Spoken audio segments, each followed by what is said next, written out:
السلام عليكم ورحمة الله. قبل ما نبدأ عطر فمك بذكر الله والصلاة والسلام على رسول الله.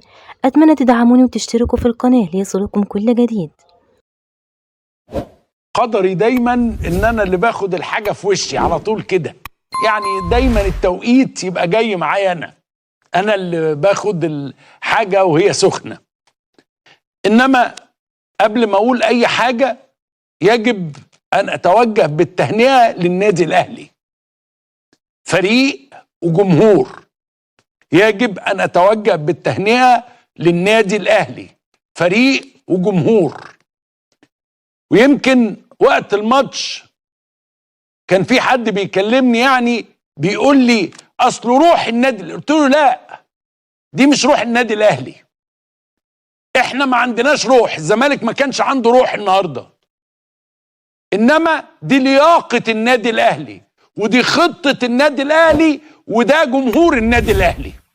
علشان بس ايه، يعني جايز النادي الاهلي دايما يحبوا يقولوا روح الفن. لا لا لا، الاهلي النهارده كان في لياقة، كان في نفس، كان في اصرار، كان في عزيمة، كان في انتحارية. اللعيبة بتلعب بشكل انتحاري. ويمكن الاجيال الجديدة اللي ما تعرفش التعبير ده عن الزمالك، كان في تعبير اسمه العتولة، اللي هم العتاولة الزمالك، يعني بيجي لهم حالة كده عتولة، اللي هو نازل الملعب اللعيبة نازلة عندها ثقة زيادة قوي، والكور بتتنقل، وديزو لسه بيتأمل، وسيف الجزيري لسه بيتنفس. كل الكلام ده ملوش أي لازمة.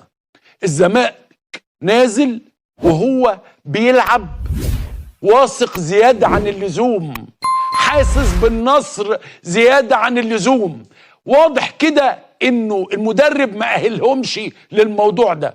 هم متخيلين انه الفانيلا الزرقاء دي بتجيب لنا البطولات، احنا لابسين الفانيلا الزرقاء فاحنا نازلين نكسب بروح الفانيلا الزرقاء. اهي بقت ليله زرقاء وليله كحلي كمان على دماغنا كلنا. الراجل الاهلي النهارده كان بيلعب على كل رجل وعلى كل كوره انتحاري. احنا كان النهارده شايفين فريق كاميكازي، يعني بيخش على كل كوره، بيخش على كل لعبه، بيلعب على الزمالك في كل مكان، بيشترك في كل كوره. انما الزمالك كان بيلعب بشركه وسكينه. انا هزلر الكوره كده وانا مش، مفيش الالتحام القوي، مفيش الروح العاليه. لا، انا الزمالك انا كسبان بطولتين وكاس، انا جاي اكسب واخد الكاس وراجع. لا طبعا مفيش حاجه كده، مفيش حاجه كده. اللي تعب النهارده هو الاهلي لغايه اخر لحظه، لغايه اما نزل قفشه وشريف بيلعبوا 10/10. اللعيبه كلها صح، اللعيبه كلها بتلعب في مراكزها صح. انت عندك النهارده نص الزمالك بيلعبوا في مراكز غلط،